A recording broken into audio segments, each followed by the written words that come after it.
What's up? Oh my God, we're live. And y'all gonna have my progeny with me. I was gonna make a joke, but it's vastly inappropriate for a 14-year-old. So it's a Dave Chappelle joke. Who's that? Oh, Karen, on. Speaking of that, and Sharon, even you may be like, oh my gosh, but I remember working at a bakery, and these kids, I say kids, I was like late 20s, and they were like early 20s. So to me, that's kids, I guess. I'm like already there. No, and they were talking about what's some of the new rappers? This is mumble rappers. Fine. Yeah, there you go. Okay, so they were talking about one of them, and I said, "Hey, you guys ever listen to like Tupac or Bone Thugs?" They're like, "Who?"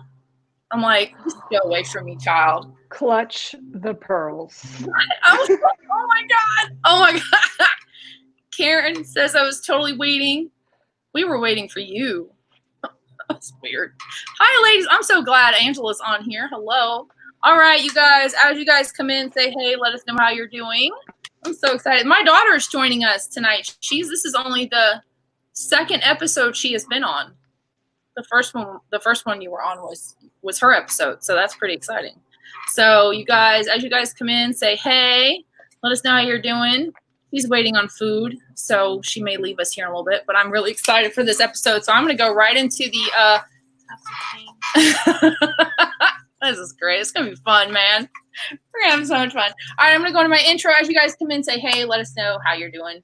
Hashtag replay if you catch us on the replay. And if you feel so called to do so, and I think you should, especially for this episode, please share the episode. So you guys, hello and welcome to the TUF Woman Table. Yay, you do the clapping for me. Oh, whatever. Table where I invite some super badass TUF women like Sharon here to take a seat and join in a conversation and share her amazing story. At TUF Woman, I believe that all women have the power within themselves to live life authentically, free from fear, confident in who they are, and empowered to go out and create a life that sets their soul on fire. Yes, I love that. I share this belief by championing tough women who have walked through the fire, felt the fear, faced adversity, and kept pushing through it all. Women who own their stories so other women can embrace and own theirs as well. And women who live life exactly the way they want to. So you guys, it is time for another amazing episode. Woo! Watch that up, but it's okay. Oh my God. Holy crap. You guys, hold on. Like a bunch of comments. You are weird and that is okay. We love you. Angela says, hey. Miriam says, hey. Maruha. I can say that because of you guys. I would have botched that, but because I've heard y'all say it times, I'm like, oh, Maruha. Look at that. I did not. You're right. Thank you. All right. So you guys, I am so happy to have this woman here. Like, if you guys have watched any of this, she's been on the panels before, but this is like, this brings me back to when we did my first interview, like the first time I ever met you. And we just did this really deep, like, and I think it was about sovereignty. And before I knew what that was. So I'm not even going to go any further. I'm just going to go ahead and let this woman introduce herself. So Sharon, if you will tell everybody about who the fuck you are. Hey, what up, fam? My name is Sharon, hashtag the Roaming Red Rev. I am an ordained minister, an NLP practitioner, hypnotist, founder of the Community Center for Collective Consciousness. I have my irons in a lot of fire, but underlying all of those fires is my quest for every human being to experience their own innate sovereignty. I want every human being to be able to experience themselves as the being that they truly are, and to be able to invest in their own authenticity and know that what they do, when they do it, how they do it, why they do it is preordained by them before they even came into this particular incarnation. And I think that's important because we've been raised and programmed to second guess ourselves about every last damn thing in our lives. And can you imagine what we would do individually and as a collective race if we set aside our second guessing and our small making and united? I mean, what we would be capable of doing is pretty much beyond even my capacity to think up right now. But I believe that that's a possibility for all of us if we will invest in each other's sovereignty as well as our own. I love that. I love that we're going to talk about that. And to mirror your sentiment, I said that to the podcast that was on last night. I said, can you imagine if everybody was just like in their own lane, minding their own business, going, you know what, I'm here and you can be here and you can be here. I said, we'd all be buzzing along, everybody would just get along. I said, and what a beautiful world that would be, wouldn't it, if we were just all like, you know what, it's all cool to be here. I can be here. Yeah, like I'm going to take your large, wonderful, esoteric idea and go, yeah, bring it right down here, right? Okay, so I'm really excited because while you have been on the panels, and I'm sure you're going to drop lots of wisdom in the show, this is the fun part where we get to kind of really dive deeper into your story. So you have you have your iron and many fires, as you said. So if you will tell us, what is the story behind the Roman Red Rev known as Sharon Frochen? It's a long story. I don't know exactly how much of it you want to know. I'm probably going to tell it in a little different way because I found that when I tell my story in a setting like this, what's the word I'm looking for? Detail for detail, what tends to come out of it is that I find myself having conversations with people who say things along the lines of, well, if I had ever been through anything like that, then, or if I had ever experienced it, basically invalidating their own experience because of the severity of mine. And that's not an energy or a space that I want to create for people. So to put it shortly and bluntly, I am the eldest gay child of a Pentecostal minister. My father's mother was an undiagnosed schizophrenic who beat and tortured me from a very young age. I escaped into the military, where I was repeatedly assaulted by my sergeant, where everybody kind of just looked the other way and pretended like nothing was happening until I attempted suicide. And then I was kind of kicked out of the military, and for the next 10 years didn't really have a home, didn't really have a purpose, spent a lot of time with really bad people doing really bad things, and eventually got sober in 2003, actually August 1st of this year, 17 years sober. And my life has been what many people would consider to be tragic. Tons and tons of pain, lots of loss, struggle, inequality. And I can honestly say at this point in my life, at 46 years old, I just had this conversation with the sister of one of my sponsees, that I wouldn't change any of it. And the reason that I wouldn't change any of it is that there are women that are walking this earth today because they looked at me and they looked at the severity of my story, and they had a story like mine. And they saw that I was sober and that I was sane and that I was functioning in society. And for no other reason than because of the pain that I endured, they believed. They believed that they could get better. They believed that some good could come out of what had happened to them. And my God, there's been a lot of women like that in my life, but for just one, I would do exactly what I went through all over again. Because as horrible as the pain was, on the other side of it, there is this beauty, because you get to participate in the awakening process of another human being and to fully experience what spiritual intimacy is, to fully experience what it's like to show up in the fucked up world of another human being who is God playing hide and go seek and is lost in their own dreams and their own fears, and to shine that one light that makes them wake up, that makes them look into the light again and believe. To see that, girl, I know you know what I'm saying when I say that I would do every single thing I went through in my life exactly the way it was, all over again, for that one moment. And that is why I teach and believe in sovereignty. That is why. Because that one moment, no matter how much pain you've been through, no matter the loss, no matter the desperation, no matter the sadness, regardless of who's sitting across from you, you may not have been where they've been, you may not have felt, you may not have done what they've done, but you felt what they've felt. You know the desperation, you know the fear, you know the pain. And if we can choose to unite on that field rather than a battlefield, going at each other, undercutting each other, saying your pain wasn't as good, your pain wasn't as bad, etc., etc., we make this space for a united sovereignty. And that united sovereignty really is the coming of the Aquarian age. It's the coming of the return to humanity united rather than humanity divided. So we're gonna make sure it's muted. Oh my gosh! And let's say there was somebody. Was I talking to? Was talking to somebody yesterday, and they were talking about that exact idea about people just finally coming together and understanding that, you know, understanding that why everything that was coming up now was a direct reflection of all the trauma and stuff that we had not allowed to come out. Yes. And we had sat there and said for so long that you're just, gaslighting, as they call it, like, oh, you're just crazy. What are you talking about? That didn't happen, right?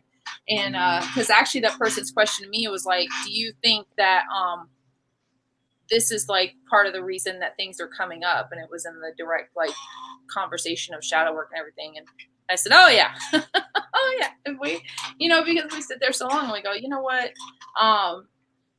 Either my pain is greater than yours, or, your pain was obviously not that bad.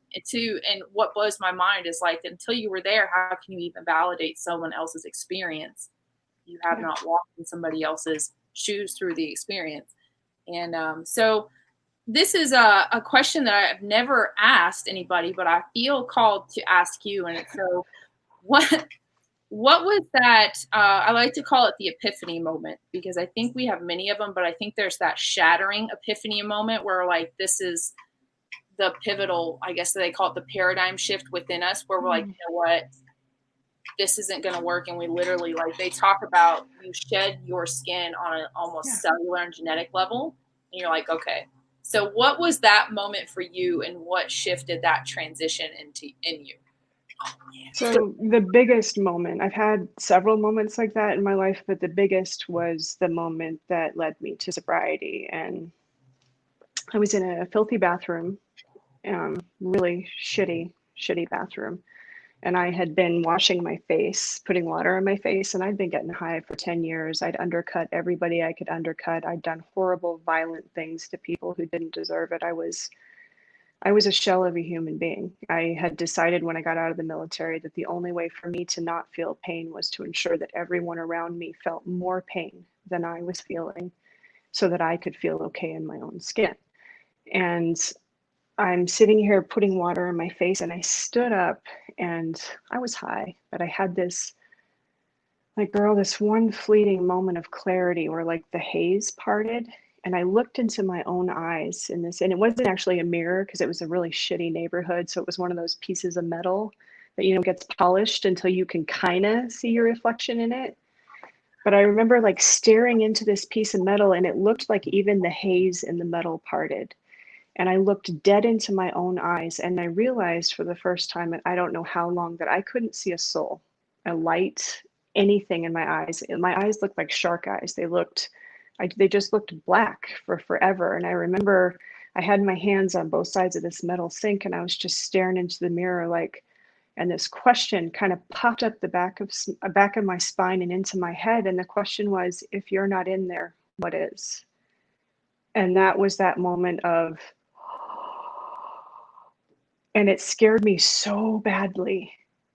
And then, like that moment of clarity slapped shut, and I shuffled out of the bathroom back to my life. But 2 weeks later, I was in the New Directions women's program here in Los Angeles getting sober. And I was getting sober because I had been terrified to the point of being sweetly reasonable. I had seen that my humanity had been set to the side and had been given away in pursuit of creating a sufficient amount of pain to avoid my own. And that shook me so deeply that has been behind every time I've ever been tempted by anything, to go back to drugs, to go back to alcohol, even to go back to violence. I see those eyes in the back of my mind, and I remind myself that I don't ever, ever, ever want to be in a position where I see that again. And I know people that have had similar experiences, but there's something about that when you look into a mirror and you realize that you can't see in your own eyes the thing that we think of as making us human. When you can't see that in your own eyes anymore, that will completely rock your world. Like it will turn your world upside down on a dime. Hold on, Karen says, it's like I got chills when you're talking about it. It's like, oh, really register that for a second. Even if you have this experience with someone else, the way you deal and feel and the way they deal and feel will be different. And yeah, I love that you put that, Karen, because I say perspective is really the only thing, you know, that we're viewing anything through. So my perspective, I could be sitting right next to Sharon, and we're gonna see the same situation two totally different ways, right? Very much so. So where was the point where you started heading into sovereignty? Because honestly, until I met you, I had never even begun to understand what that looked like, what that was like, even a word. Like props to Thomas Waterman for planning, you know, Thomas and Alex for like. Oh, I love them. Yeah, right. So, you know, Thomas with his impromptu inner child work that he just sends you into out of nowhere, like what? But yeah. So first, though, I want to ask you, because you're always a wealth of knowledge, and this is like we talked about. This is where I was going with coaching, but I think that this is something. All the stuff that's going on in the world aside, and not in a negative way, but looking at the core of it, for what's coming up the world, I'd like you to talk just a moment on why it's important to dive into the deeper aspects of yourself, because I feel like you're a phenomenal wealth of knowledge in there. And I think, again, back to the question that was asked me last night, when we look at what's happening within ourselves and the Great Awakening and everything, why is it so important to really do that work? You know, why was it important for you to do that work and to really understand yourself on a deeper level? Okay, so I'm assuming you're talking about shadow work, right? Yeah. Okay, so shadow work is extremely important for one reason and one reason only. You know, Karen talked about it and Ashley also talked about it, that more than one person can experience the same situation and have a completely different experience. All of our pain is created from our belief systems. When something happens that is contrary to a belief system, it creates pain because our expectation is not met, and therefore something that should have happened has not. And because it hasn't happened, something is wrong and now it needs to be fixed. That entire process, as we go through that entire process of recognizing problems, what we are failing to understand is that all of that is mental. Every last little bit of it, all of it's mental. The stories that we tell ourselves, the beliefs that we create, the pain that we experience as a result is all emanating from here. And yet we've been taught that I think, therefore I am. So we dedicate so much time and attention to our mind, which by its very nature is designed to be divisive, to divide, to segregate, and to categorize. That's what our mind does. So we spend all of our time in our mind dividing, categorizing, etc., labeling, but at no time are we actually experiencing each other. And we're not experiencing each other because we have not been empowered as a society or spiritually to own who we really are, to stand in that truth and to radiate the light of who we really are. And we haven't been taught that because sovereign people are not controllable. That's the bottom line. Sovereign human beings are not controllable. So a lot of these systems have been set in place to put us in that position, but our responsibility, our rights, and our privilege is to get to go in and to better understand the fact that our minds are creating every single last thing that we experience. And our minds are being programmed via television, via news, printed and in video, via medications, via the medical system, via public and formalized education, via the socialization of you're my friend, you're not my friend. If you don't say what I want you to say, you won't be accepted. There's a million different ways that we are being taught to conform. But this is the bottom line underneath all of it, guys. We don't need cookie cutters. That's not what we need here. We need you. We need you to show up exactly as you are, devoid of all of this ridiculousness that gets pulled and poured on top of us.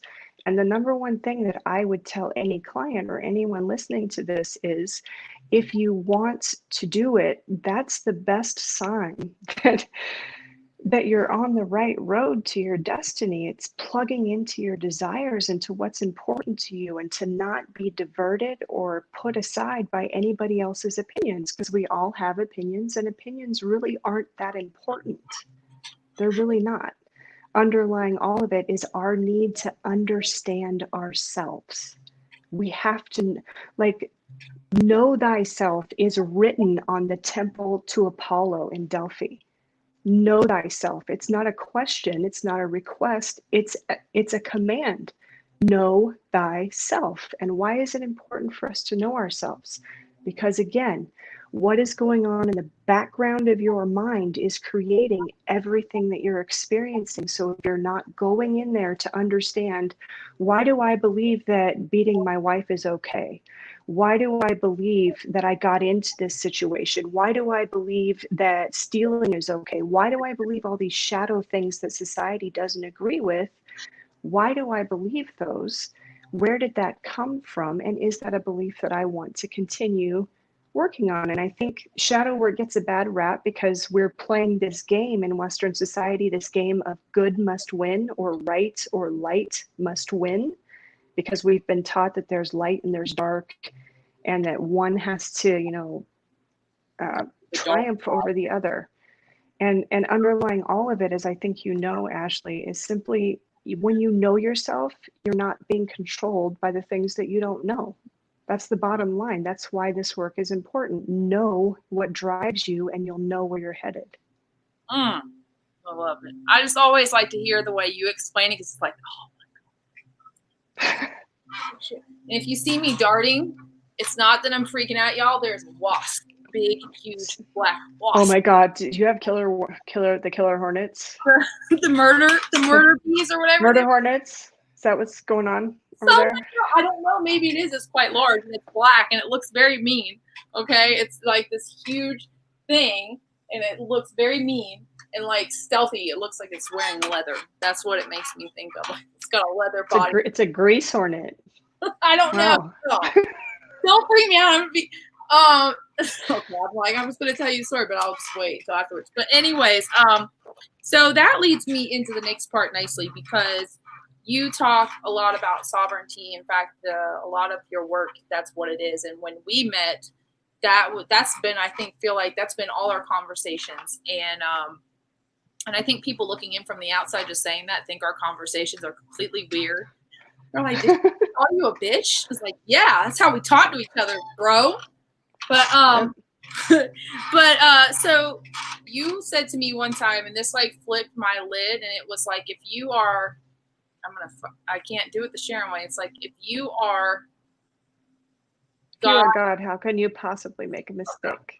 So what is the journey towards having that level of like self-actualization and awareness? Yeah, like I feel like this is the story now. So where's that journey? This is the story, guys. Okay. So in 2015, my liver started failing. Now, 2 years prior to that, my lungs had started failing in Philadelphia. So I was not in a good spot. And I was being told that I had to get off all these psychiatric medications because I have pretty intensive PTSD from my experience in the military, which can include violent features when I'm triggered really badly and not expecting it. So I took a lot of medication because I was afraid of that.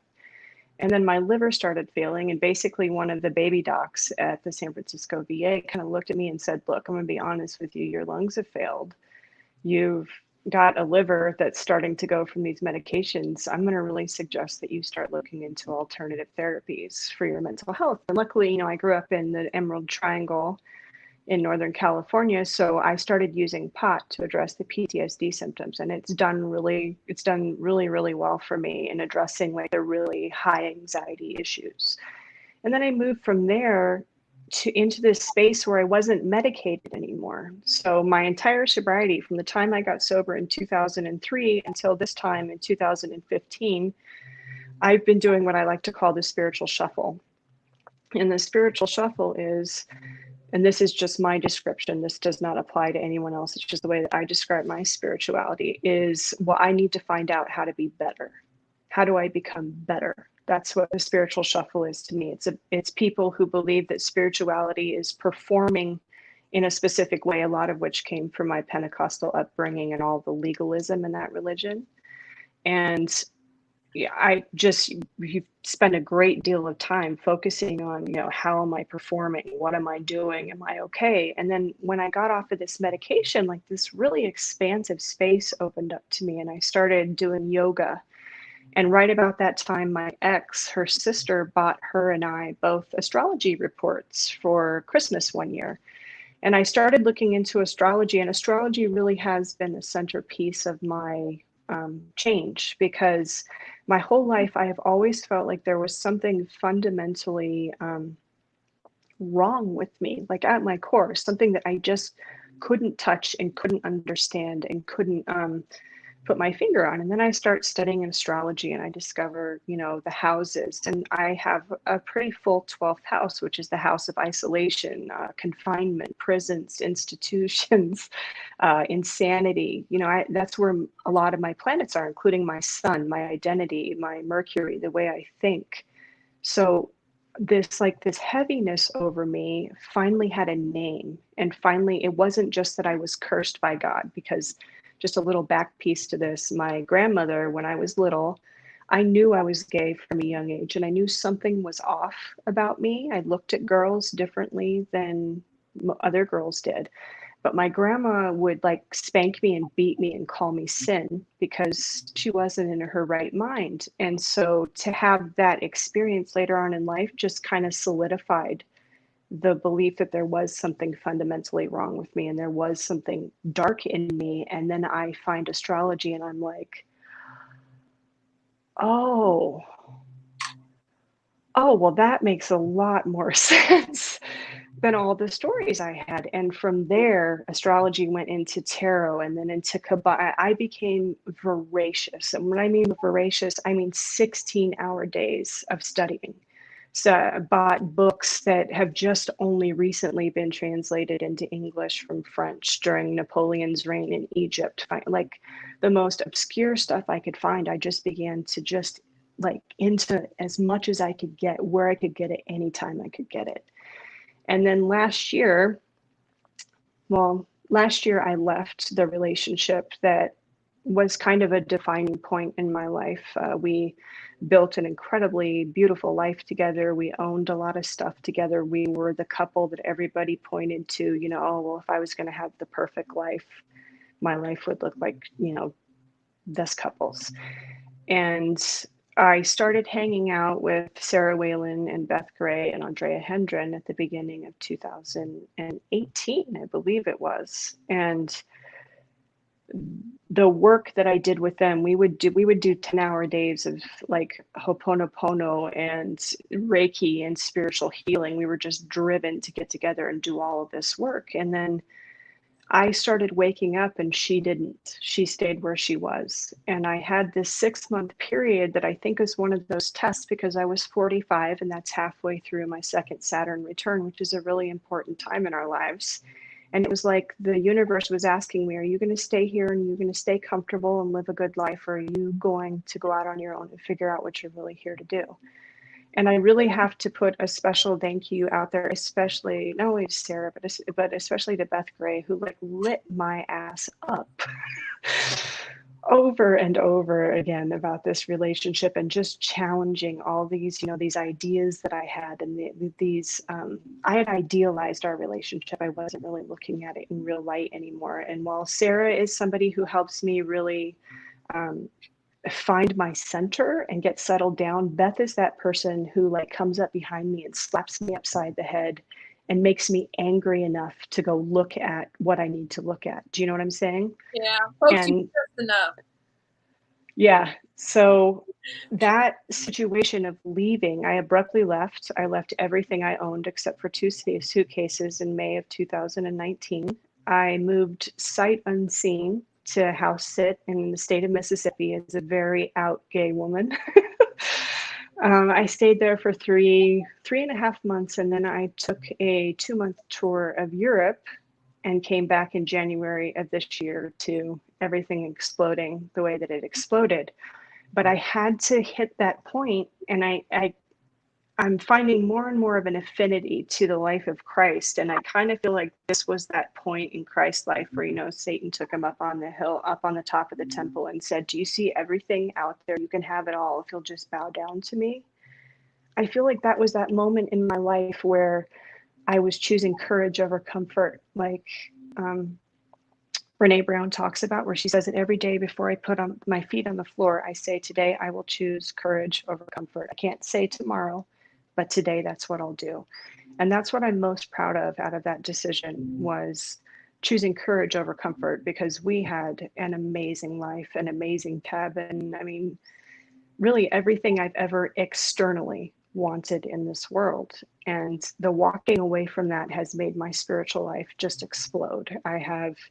I wanted to hike the PCT this year and was unable to, because so many of the points along the PCT are closing down. But I ended up here in the Angeles National Forest, where I'm doing a lot of hiking, a lot of mountain biking, and the Roaming Red Rev arises out of my favorite thing to do is to just go out on a trail and bike around with friends or by myself and find somebody who needs something and sit down with them and talk to them and listen to them and just be their reverend for those few minutes. Somebody that they need to talk to, if it's a confession or, you know, they need advice, just being that person like Jesus was. Jesus didn't have a church. Jesus didn't have a temple that you came to, that you had to ask for special things. Jesus went out into public and found the person that was hurting, sat down with them and said, what the fuck you need, dude? That was Jesus. And that's the life that I want to live. I love it. And Karen, this sounds like a sex drive, but for knowledge. Exactly. It was damn near orgasmic, that period of my life. All that knowledge, oh my God, damn near orgasmic. You know, and I resonate with that because, well, I mean, we've known each other, what, a year and a half? Like yeah, you're 14 months, I think. Yeah, something like that. And I think that one of our connections is that I feel like, and we have this discussion, I'm probably like four months or so behind to where you're coming up. And a lot of our conversations have always centered around like, listen, just calm down. Right? Because Ashley's here just like, Sharon's like, no, I'm going to e-break you here in a second if you don't stop. But there's that voracious need to know. And one of the things that I want to lament to about coming into my own sovereignty was realizing that for me, the more I actually intook all that, the less I actually trusted my own voice. Because then I would get caught in my cycle of I have to, like when I really started pouring in shadow work, it's like, okay, we're going to get some books. And it's like, no, dude, you're already doing it. What is the book going to tell you? What? Another question to ask yourself. Right?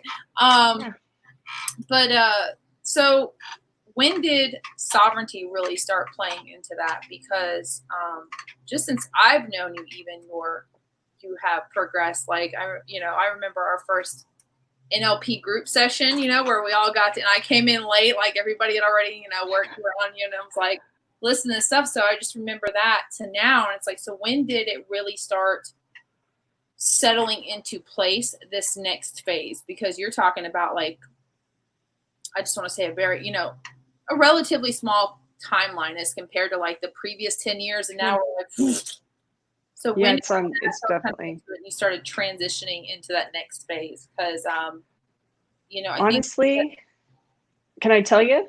Yeah. On Sandra Turnbull's guest bed in the Netherlands, surrounded by her energy and her partner's energy. That's where a lot of stuff really started to wake up for me. I spent a month with them sleeping on her couch, and then not on her couch, on a bed in her office, and just immersed in her energy. And I left the Netherlands a completely different person. So, going into sovereignty, what has becoming a sovereign person allowed, like, what is the space that has allowed you to show up as in this world? Like, what has that allowed you to become? Because I know you've talked a lot about it, like being a sovereignty, but what does that actually look like in your life as a sovereign being? Okay. So, first of all, I don't this was true before this particular cycle, but I'll mention it. Like, I don't prepare for these interviews. I don't think about them. I don't write anything. I don't practice anything. I just come on, because honestly, if I'm prepping, you're going to get shit that's like 6-7 hours old. And you're also going to get shit that I've tried to tailor to hook you into liking me, because that's ultimately what that's about. I want to say the right thing so that you will like me. And I have changed very much where that's concerned. I don't care about you liking me anymore. And I don't care about saying the things that are going to make you like me. I care about showing up and saying the thing that you need to hear, not the thing that you want to hear. And if the thing that you need to hear is happy, awesome. If the thing that you need to hear is sad, awesome. But trust and believe, if it's in my mind, it's flying the fuck out of my mouth, because I believe that the reason that it's in my head is because I'm sovereign and I have powerful sovereign thoughts. And when those thoughts arise and my intuition tells me to say what I need to say, I fucking say it. And I say it because I believe in myself as a sovereign being, and I believe in my godhood. I believe that it's not something that I say. And I have like come to this place in my life where I am no longer afraid of death in any way, shape, and or form. If anything, I look at it like Ram Dass says, taking off a tight shoe. And I think that so much of our lives are based around, how do I preserve this body? Honestly, guys, who gives a fuck? Who gives a fuck what happens to this body or how we preserve it? It's a body. You are not. I am. Now, I may have a body. I may have thoughts. I may show up in the world as a physical body, but I am not a body. I am not subject to death. I am not subject to decay. I am not subject to all of those things that happen to the body. We have somewhere along the way become so obsessed with the physical body that we've lost our sovereignty. And the way that we've lost our sovereignty is when you play into a physical world where war and famine and unexpected things happen, when that becomes your sovereignty and something shifts underneath your feet, where does your sovereignty go? It goes with the shifting underneath your feet. But when you know that I am, and that regardless of what happens to this body or the thousands of bodies before it or the thousands of bodies after it, I still am, what do I possibly have to be afraid of?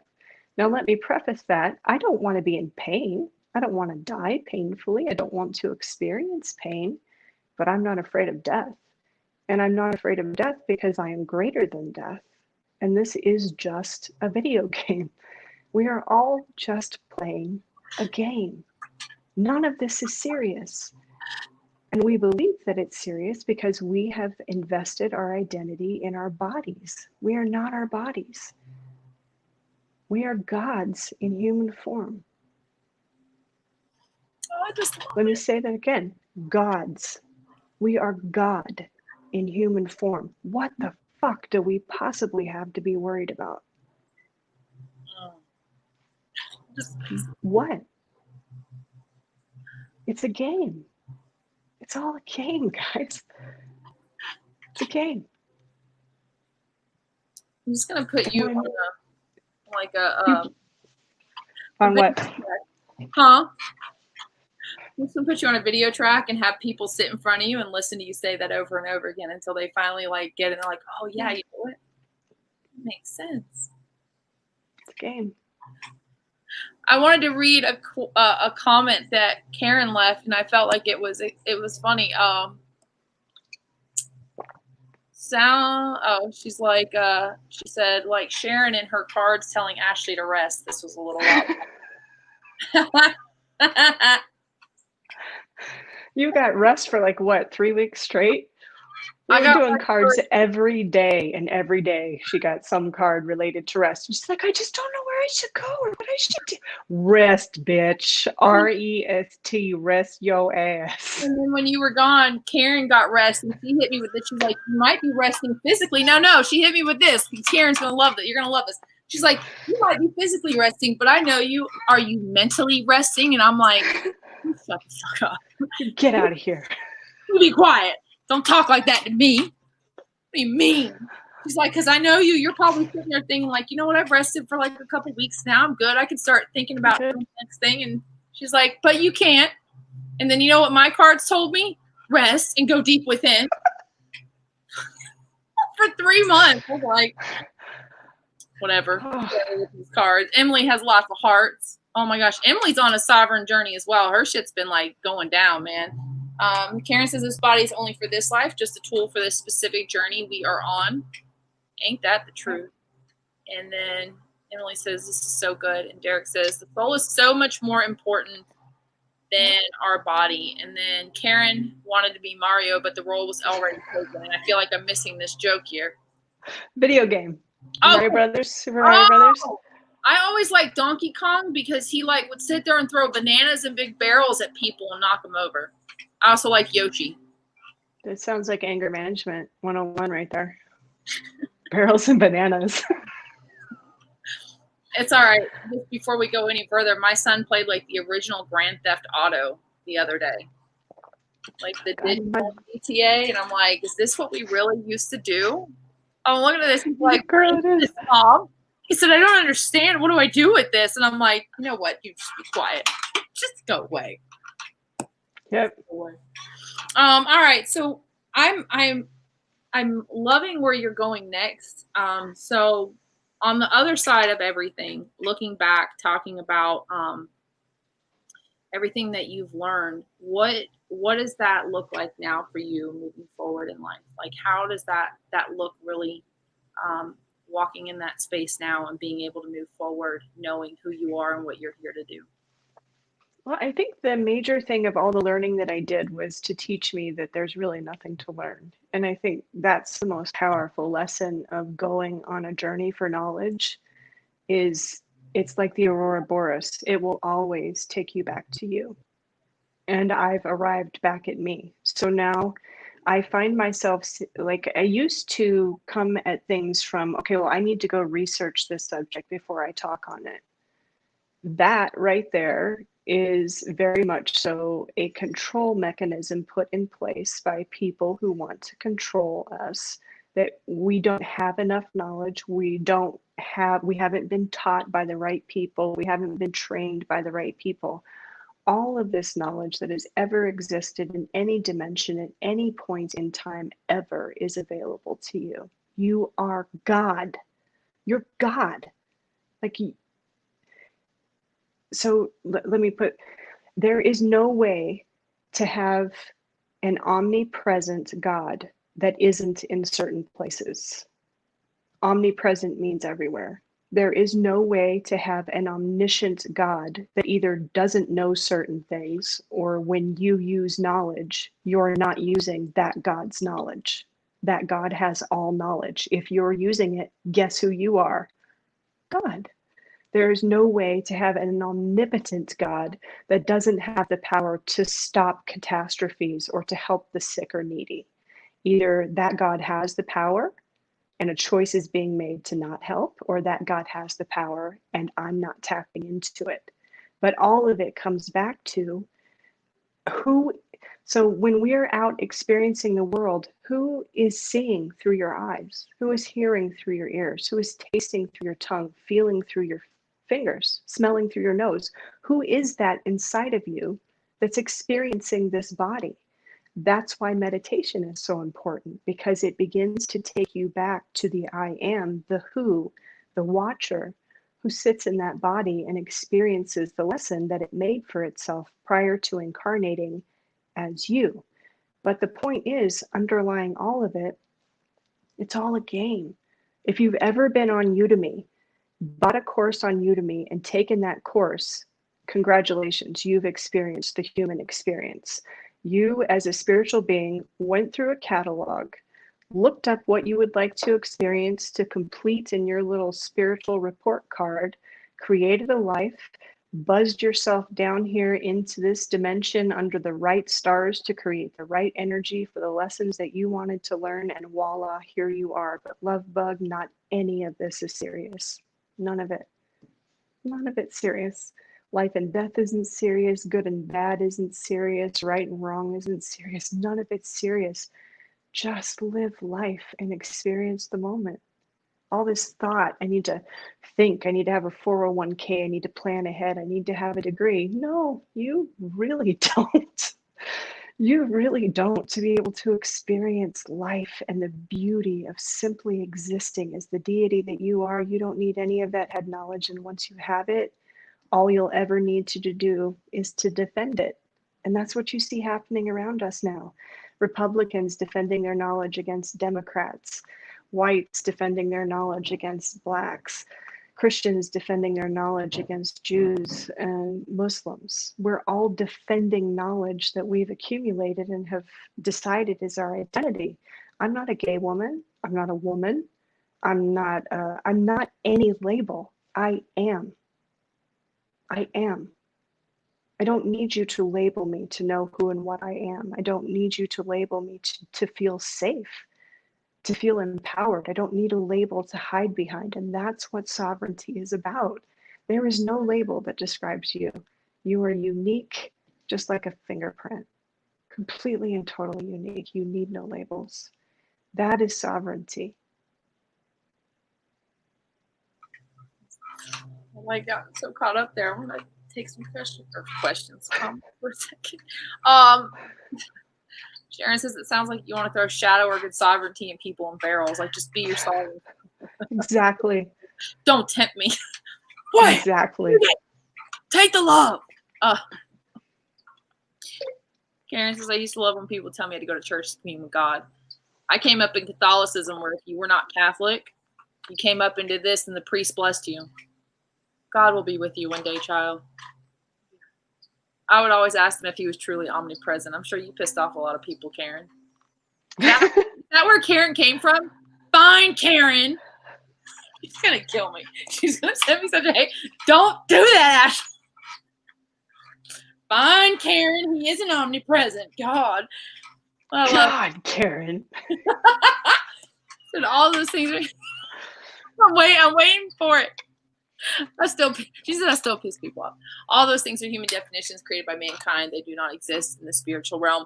And to mirror what you just said, when I stopped having to focus on all the things that I thought I needed to know, before I could talk about this or any of that, Yes. I was like, you know what? Just fucking, we're just gonna, whatever comes is gonna come, and I'm gonna be okay with it. I found I actually knew exactly what I needed to know for right at that moment. I was like, look at me being all smart shit, knowing things. Exactly. I don't even know where that came from. But look at You're me. channeling it. That's fantastic, man. It's good feeling, everybody. Labels are meant to just put you in a box and smoosh your light. Smoosh. I'm glad not even smoosh your light. I want to say something about that really quickly. I don't believe that there's a difference between light and dark. So sometimes labels smush our dark, and that's what we're here to do. We're here to be the dark being in this life, and labels will smush that too. And I know this is a very unpopular opinion, but even as somebody who has been raped, I don't believe there's a right and wrong. I don't believe that murder, rape, I don't believe that on a spiritual level, right and wrong exists. I believe that those are things that mankind created. That murder is wrong because I got to protect my body from death. That stealing is wrong because I got to protect my resources. So it all comes back to death. But yes, very much so. It smooshes our authenticity, regardless of whether or not that authenticity is light or dark. Do you remember that guy on the show? Do you remember that guy when we were doing that panel who came on and said something to the effect of, how could you possibly have anything good to say or to lead us? You're gay, you're obviously, and I told you to leave it there and to leave it alone, that there was nothing wrong with what he said. That is what I mean. That is where sovereignty comes in. Somebody can say that to me, can say that about me, and it does not affect me because I understand, by understanding my own divinity, that that man is God who came here to play with the idea of cruelty to others, and he deserves the right as much as I do in his sovereignty to be exactly who he is. That is sovereignty. And when you start living your life from that point of view, riots about racism don't have the same effect on you. Whether or not the economy is going to crash doesn't matter the same way that it mattered before, because my identity, my sovereignty, and my power are not tied up in this body, which is the only thing that people in this world can affect. They can never affect my spirit. That is where our power is, returning to that which cannot be affected or changed in the outside world. And I was going to say, since like working with you and going on this journey and embarking my own, since like all this stuff has happened, this is the most calm within myself that I've ever felt. Knowing, like, I'm like, everybody's like, how are you so calm? It's like, I just know it's like, it's going to be okay, man. I said, like, wherever we're going next, it's all good. I'm not worried. We're fine. And exactly. Karen says, yes, it just smooshes you in general. I just thought light may give a better picture. I'm just messing with you, sweetheart. Well, before we go into my last question, I'd like your thoughts on this. And I know a lot of it comes from the shadow work tying into the sovereignty and it's a control thing, but I would really love to know what your thoughts on are why, especially in the more spiritual realm, we bypass the shadow work and really give it a negative connotation. Like, why? Okay. Because it's all love and light, right? It's all love and light. We operate at this high vibrational frequency, and fuck these bad feelings. We don't want those. Well, we have to think about what we do to each other as spiritual beings too. So I'm going to give you a brief outline of something that just happened to me. We invited somebody into our home, and it ended up being a little bit of a nightmare. And I got pretty angry, and I unleashed on this person, and this person left our house. Now, there's one of two ways of looking at that. I could be the typical spiritual person who's going to go in and beat themselves and say, oh my God, you were angry. You weren't all love and light. How could you have said those things to that person? Or I can sit down and understand that spirituality isn't always about unicorn farts and fairy whistles and fairy dust. That's not spirituality. That's an idea of spirituality that has been planted in our heads to keep us acting like good little boys and girls. Jesus going into the temple and beating the living shit out of people until they left the temple with a whip, that is spiritual. I'm going to repeat that again. Jesus Christ going into the temple and defending people whose space was being taken up for money changing was spiritual. There is nothing wrong with being a powerful spiritual being. And this is where sovereignty begins to take you into spaces that other people will not like because they're not sovereign. There is nothing wrong with being powerful. There is nothing wrong with yelling. There is nothing wrong with being angry. I have come to understand that everything that we come into this world with is here for a reason, and it is a tool that is part of our lesson plan. And I have spent so much of my life like trying to tap my anger and my alpha female nature down because it makes other people uncomfortable. You know what? Honestly, fam, fuck that shit. I am done tapping down my power so that you can feel comfortable around me. Why don't you go do some shadow work, come back, get up in my presence, and then you can feel comfortable because you understand you've got a shadow too, and you don't have to smell like a freshly changed baby all the time. Sometimes you get to wander out in the spiritual world with a mess of shit that hasn't been changed in 4 days and a Huggies diaper that's leaking through all over everything you sit on, and you're still motherfucking spiritual.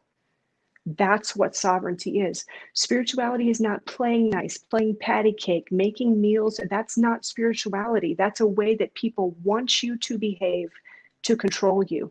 Spirituality is taking a slingshot and a stone out and slaying a giant as a young boy. That's spirituality. We need to return to that place within us where we embrace and utilize our power in all of its force without fear or concern for the opinions or the acceptance of others. That is sovereignty. Sovereignty makes you uncomfortable. Sovereignty makes other people uncomfortable. But what it does not do is shrink you. Sovereignty will not shrink you. All of us have anger. You want to start shadow work in a really powerful place? Start it in the place that you're angry. Always start where you're angry. Your anger is doing one of two things. It's either showing you that you're judging yourself in a position where you deserve no judgment, or it's showing you that something that is within your control needs to be changed in order for this situation to not happen again.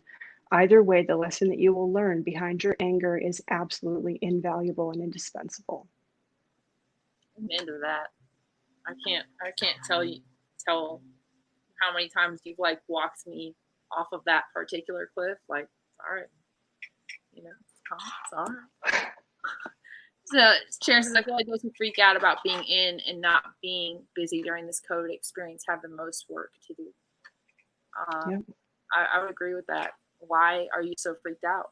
And saying that from someone who's been one of those freaked out people, like, oh my God, I got to be doing something right now.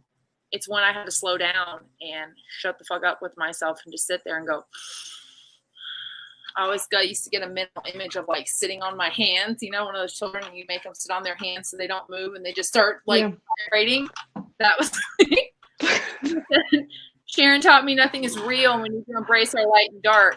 Opened up my entire world and changed my life forever. Then she talked to me and I introduced her to past lives and she figured out that those were real and she went, oh my God. People's lives, right? Fairy whistles. I haven't heard that one before. Unicorn farts and fairy dust are a nice thought. She can make a t-shirt. I'm going to make a t-shirt. I can be just who I am and that's fine. Exactly. Yep. I wouldn't take you any other way, Angela. Nope. Spirituality has duality. And Derek says, be yourself unapologetically. Amen to that. That's right. And, it's easier said than done sometimes. I think that's the greatest journey is to really be yourself unapologetically, to say exactly what you want to say. Like I can tell you that I don't know how many times it still blows my mind that people are blown away when you really say exactly what's on your mind with like no fucks given. They're like, what? Did what? You were joking, right? No. But when we do that, that gives them the space to do the same. See, that's why it's so important, you guys. That's why it's it is. We are getting towards the end. So this is my last question, and this is my favorite one.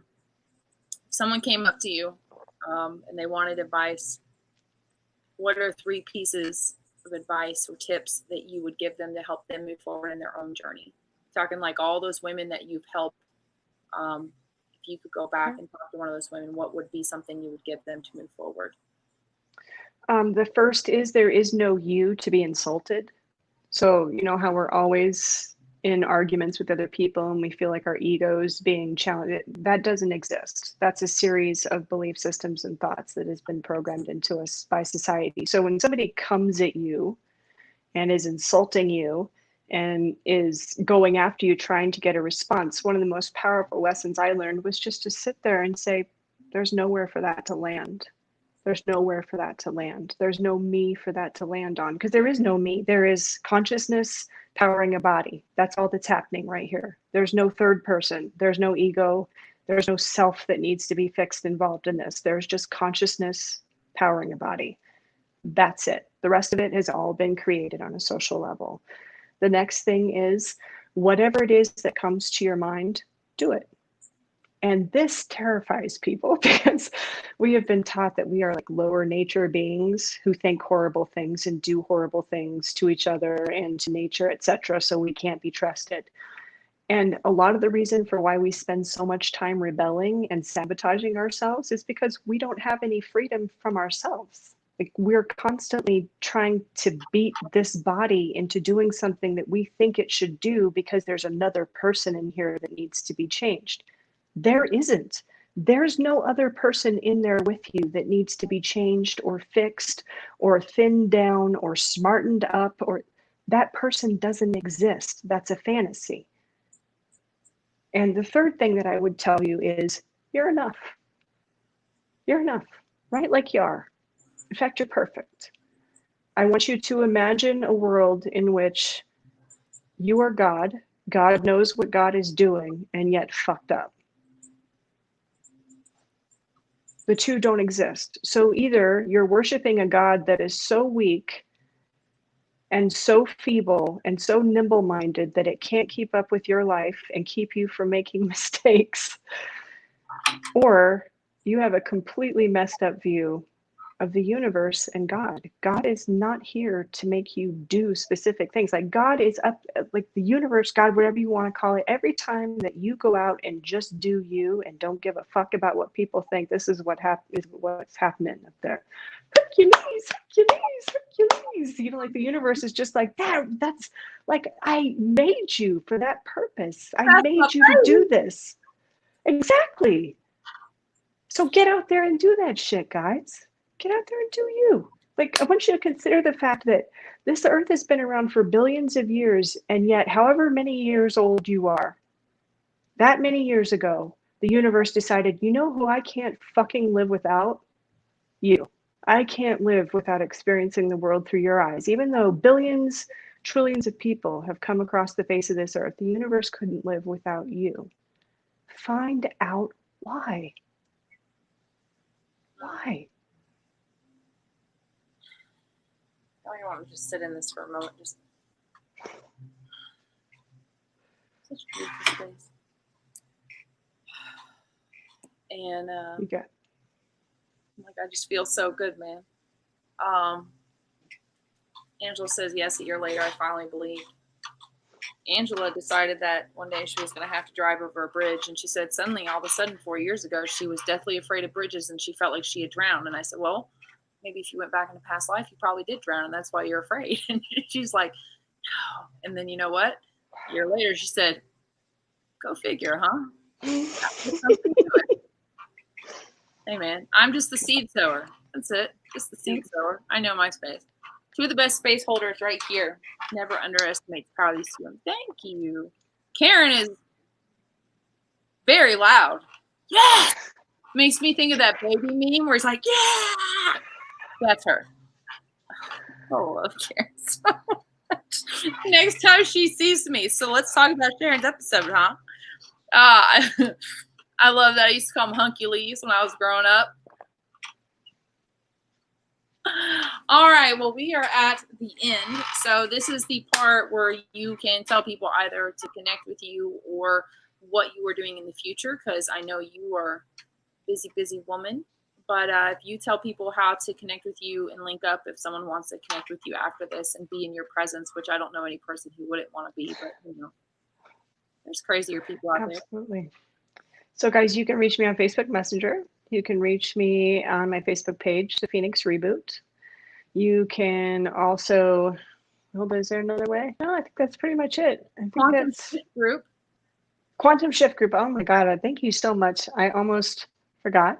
So my business partner, Sarah Whalen, and I, who is like a beyond gifted shaman, do or have been doing free drawings of cards every day during the week, which we have taken down to Monday, Wednesdays, and Thursdays. And Sarah's having a little bit of stuff that she needs to deal with the doctor, but we will be back on the 15th. And then every Monday, Wednesday, and Thursday, you can come and for free ask for a card and get some advice on your life. You can reach me at the Phoenix Reboot. And I just always want to put this out to you guys. I cannot express to you how powerful a tool for spiritual development astrology can be. It can be an incredibly powerful spiritual tool to help you understand the underlying energies that are going on in your life that keep creating the same results. If you are interested in talking to me about astrology, please hit me up on the phoenixreboot.com. I can do reports for you. I can do private sessions where we do an intuitive astrology reading and kind of look into your chart for key areas that you need to understand and know more about. But if I could tell you anything, it would be astrology. Start looking into astrology, and not Western astrology where everything's your sun sign. I mean astrology where all the planets are given equal weight. There's a powerful amount of self-realization and power, sovereignty within yourself, and understanding your stars, the transits, and how they affect you. Like, there is a crazy amount of power in astrology, and there would have to be, because every major known civilization in our history has based almost the entirety of their civilization upon it. So there is something there, and I would encourage you, if not with me, the North Star mystic Alyssa Bartha, incredible astrologist, if you'd like to just start looking into astrology. There's so much about yourself to be learned. There's so much power. Amen to that. I'm going to have to talk to you about that. Because that's you know, all that wonderful stuff is coming up. And I'll say this to add, when you finally get Sharon's point and you get that card enough times, you get that card enough times, you recognize that everything you need in that exact moment is already available to you. Yeah. Yeah, right. You know, you're just like, all right, everything that I need is right here, right this moment. And Also, yeah, man, reach out to Sharon, Sarah. Angela says, love Sarah, going to that library with her someday. And that library is the Akashic Records, by the way. Yeah. Just going to the library. I love that. I'm going to go to that library one day. That's big Sarah does some incredible shamanic journeys to the Akashic Records. Incredible.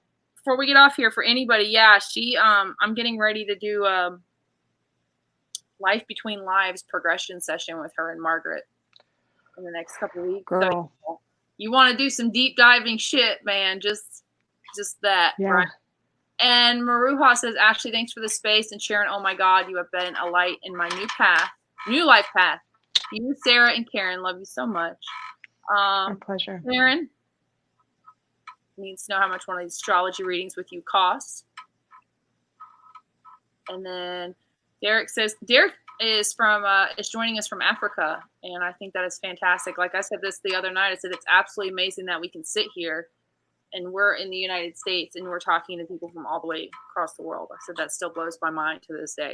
Learning a lot from this. Wish your channel could reach more people and empower women here in Kenya as well. They really need it. Derek, if you know of a solution and I believe that can happen. Who knows? Who knows where this will go? But if you know of any solutions to that, I would be more than happy to figure out how to make that happen. I want to empower everybody. And then Sarah says, great conversation, ladies. The fabulous Sarah herself, who's like the, Sarah's Bonnie, amazing. Not Bonnie and Clyde. What was Thelma and Louise? She the Thelma or you're the Louise?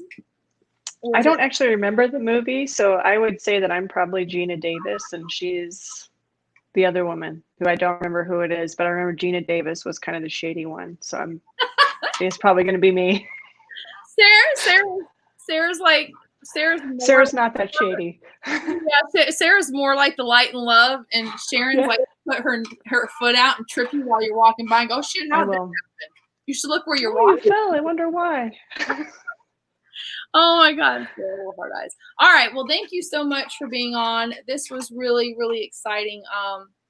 I really look forward to being on the journey with you. I don't feel like there's like going to be one point where we're never in contact in some way, shape, or form. So for anybody out there, please, by all means, reach out to this woman. You'll never regret it, like any day in your life. I credit her as being someone that if I'm having a total breakdown, I can go to her like, oh my God. Breathe, bitch, breathe. Just breathe. Be all right. Just, Edna from The Incredibles where she's, who are you? That's Sharon, right? Who are you? Pretty much, yeah. You are God, right? So, all right, you guys, make sure to tune in next Tuesday. I keep wanting to say Thursday, but next Tuesday we are hosting another domestic violence panel. I think it's our 5th one. It's it's gotten so powerful, the panels have, that I'm opening up a series for it because there's so many women. There are so many women, and I hope one day men that want to talk about this, men go through it too. So no shame in any of it. So tune in to us next Tuesday, 7:30 p.m. Eastern Standard Time. Watch out for us on YouTube and iTunes, and watch out for some really cool future announcements coming with this show. Oh my God. I'm not going to say anything. Oh, Sharon says, I'm Susan Sarandon. Oh, okay. But I'm the other person. So that makes sense. Now that I'm like seeing them in my mind, that makes sense. All right, you guys. Thank you guys for being here. If you catch us on the replay, #replay, and please do us a loving gesture and share this show. So see you guys Tuesday. Bye, y'all. Bye, guys.